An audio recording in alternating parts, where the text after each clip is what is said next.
제26화 2008년 형님, 왜 유린의 집에서 신을 죽이려 합니까? 나는 국가전략기동부대의 일원으로서 선봉군임을 자랑한다. 이 말에 대한 책임과 의무를 지고 그와 동시에 긍지를 가지는 것이 대한민국 해병대 출신자들의 올바른 자세이다. 그 해병대를 제대한 지 불과 몇 개월도 되지 않은 태식은 그 자세를 잃지 않고 있었다. 그는 사회의 일원으로 돌아왔지만 군복무 시절의 체력, 근력, 정신력, 태도, 마음가짐 등이 흐트러지지 않도록 매일 노력하고 있었다. 덕분에 이런 야전을 뛰어다니는 것쯤은 대수롭지 않은 일이었다. 태식은 충분히 술에 취한 상태였지만 그로 인한 흔들림은 없었다. 오히려 신의 실종이라는 충격이 그를 각성시키기라도 한 듯이 취기가 사라진 것 같은 느낌마저 들었다.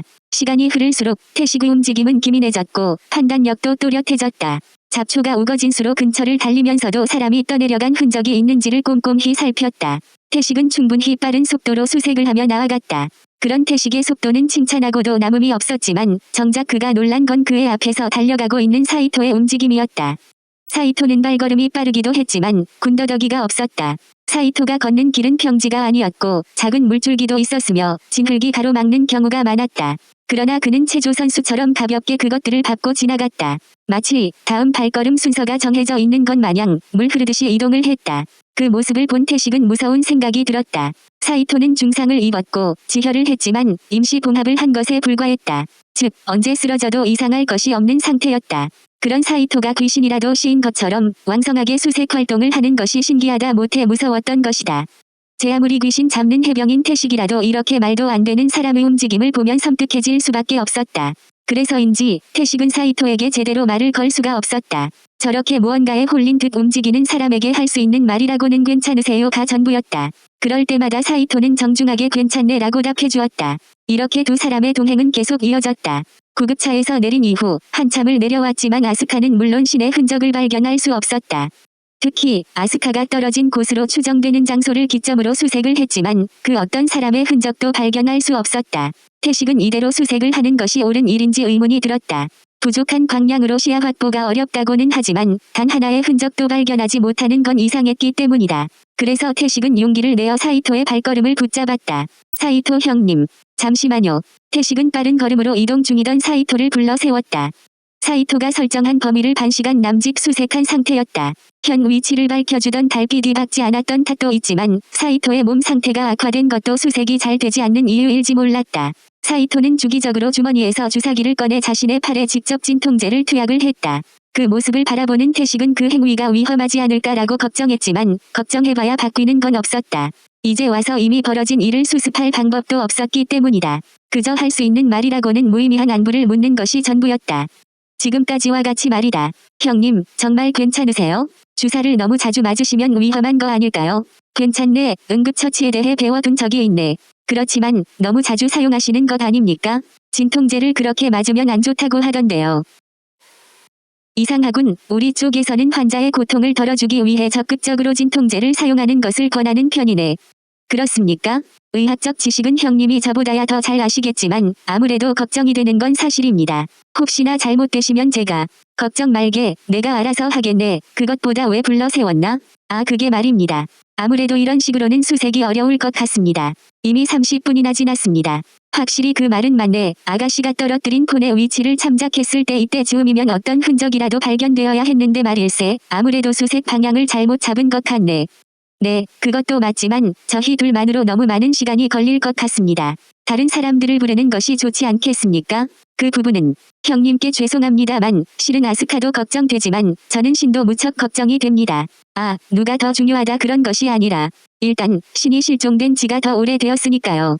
미안하네. 내게 있어서 가장 중요한 건 아가씨이기에 자네의 심정을 헤아리지 못했네. 아닙니다. 아스카도 신도 둘 다 중요합니다. 다만 저희 둘이서는 그래서 말일세, 고두리 쪽에서 사람이 올 걸세. 사람이 오다니요?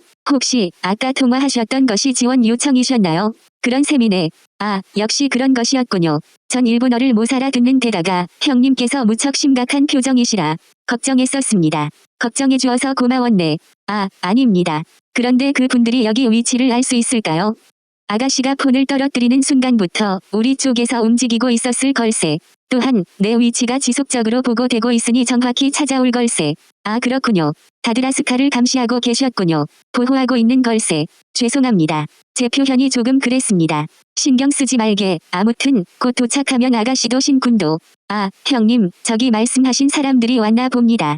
태식이 다급히 소리를 치자 사이토는 태식의 시선을 따라갔다. 멀리 도로의 몇 대의 차량에서 뿜어져 나오는 전조등 불빛이 보였다. 전부 5대의 차량이었다. 그 중 한 대만 멈추었고 나머지 4대는 그대로 지나쳐 가버렸다. 그 차량들은 사이토와 태식이 있는 곳이 상당히 멀리 떨어져 있었기 때문에 상황을 제대로 파악할 수는 없었다. 멈춰진 한 대의 차량에서 사람들이 내렸고 그대로 주변으로 흩어져 가는 것처럼 보였다. 그 중에는 사람보다 낮은 위치에서 움직이는 물체도 보였다. 아마도 걔가 아닐까 하고 생각한 태식은 사이토를 바라보았다. 이제야 제대로 된 수색이 이루어질 것으로 기대한 것이다. 그러나 사이토의 표정이 좋지 않았다.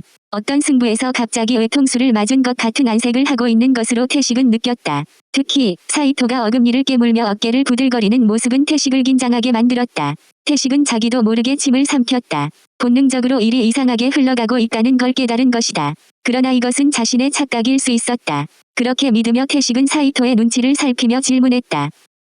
형님이 부른 사람들이 도착한 거죠? 아닐세. 멀어서 잘 안 보실 수도 있지 않습니까?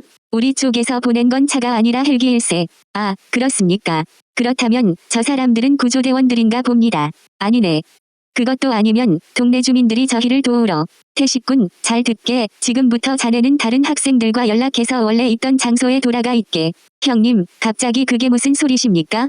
내 말 듣게. 이건 죽고 사는 문제일세. 아무도 자네들을 지켜줄 수 없네. 형님, 그렇게 말씀하셔도. 내 말 들으래도. 그렇지 않으면 자네들 모두 죽을지도 모를 일이야. 사이토가 험악한 소리로 윽박지르자 태식은 위축되었다.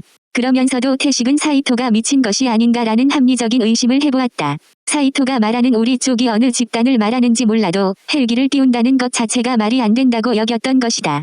하지만 그렇다고 판단하기에는 사이토가 너무 멀쩡한 정신상태인 것처럼 보였다. 만약 사이토의 말이 진실이라면 지금 무언가 알 수 없는 일이 확실히 위험한 상황이 태식과 학생들에게 닥친 것임이 분명했다. 잠시 망설인 태식은 그의 말을 듣는 대신 명확하게 무엇을 해야 할지를 확인하기로 했다. 사이토가 제 정신이라면 제대로 된 대답을 해줄 것이기 때문이다. 만약 그 반대라면 사이토를 신용하지 않기로 마음먹은 태식이었다. 형님, 이해는 되지 않지만 말씀을 따르겠습니다. 미안하네. 나중에 설명하겠네. 지금 상황에서 제가 무엇을 해야 할지 명확히 알려주십시오. 학생들에게 신군 수색을 멈추게 하게. 하지만 그렇게 되면 신은 누가 찾습니까? 그건 말도 안 되는. 신군은 우리가 찾겠네. 그럴 의무가 우리에게 있네. 그러니 반드시 찾아낼 것이네. 믿어주게. 의무라니요? 대체 형님께서 무슨 말씀을 하시는지 모르겠습니다. 지금은 시간이 없어. 저들이 아가씨 혹은 신군을 찾게 된다면 더 이상 돌이킬 수가 없게 되네. 아스카라면 몰라도 왜 신이 거기에 포함. 더는 시간이 없네. 부디 내 뜻에 따라주게. 태식군, 저를 이해시켜 주십시오. 신은 사고로 실종되었으니 그럼 저 사람들은 당연히 구조대원이라고 생각해야 하지 않습니까?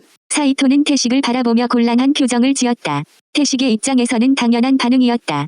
사이토가 하는 말은 한없이 망상에 가까운 궤변으로 보였다. 특히 헬기 운운하면서 우리 쪽이라는 애매한 표현을 할 때부터 말이다. 사이토는 짧은 한숨을 쉰 뒤 태식에게 설명을 시작했다. 태식은 그가 하는 말의 대부분을 이해할 수 없었다. 왜냐하면 사이토의 입에서 흘러나온 소리는 조직, 의병, 야쿠자, 라스트 사무라이, 세츠나 등 이상한 단어들이 섞여 있었기 때문이다. 그중 태식이 이해할 수 있는 건 2가지였다.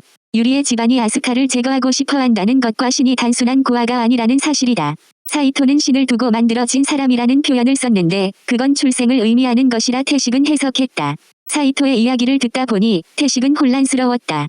사이토가 이렇게까지 공상과학을 좋아하고 거짓말을 잘한다고 생각하기 어려웠기 때문이다. 만에 하나 태식이 사이토를 붙잡고 있음으로 인해 신의 목숨이 경각에 도달해 있을지도 몰랐다. 그런 생각이 들자 태식은 결정을 했다. 알겠습니다. 꼭 신을 찾아 주십시오. 부탁드립니다. 약조하겠네. 그러니 태식군도 어서 움직이세. 사이토는 자신의 말을 내뱉은 후 곧장 멈춰 있는 차량 쪽으로 발걸음을 떼었고 태식은 그와 반대 방향으로 걸음을 옮겼다. 그러면서 태식은 폰을 들어 동아리 전체에게 신을 찾지 말고 원래 장소에 모일 것. 현재 상황이 매우 위험함을 당부하는 메시지를 보냈다. 그러자 곧장 폰이 진동하기 시작했다. 발신자가 누구인지 확인할 것도 없었다. 다름 아닌 연하였다. 그리고 연하가 하는 말을 듣고 태식은 소름이 돋았다. 사이토가 말했던 것처럼 유리의 집안에서 움직였다는 사실이 확인되었기 때문이다. 폰 너머로 그녀의 격양된 목소리가 태식의 귓가에 닿으며 말이다. 야, 왜? 대체 왜 수색을 멈추라는 거야? 이제 막 유리가 부른 사람들도 도와주러 왔단 말이야.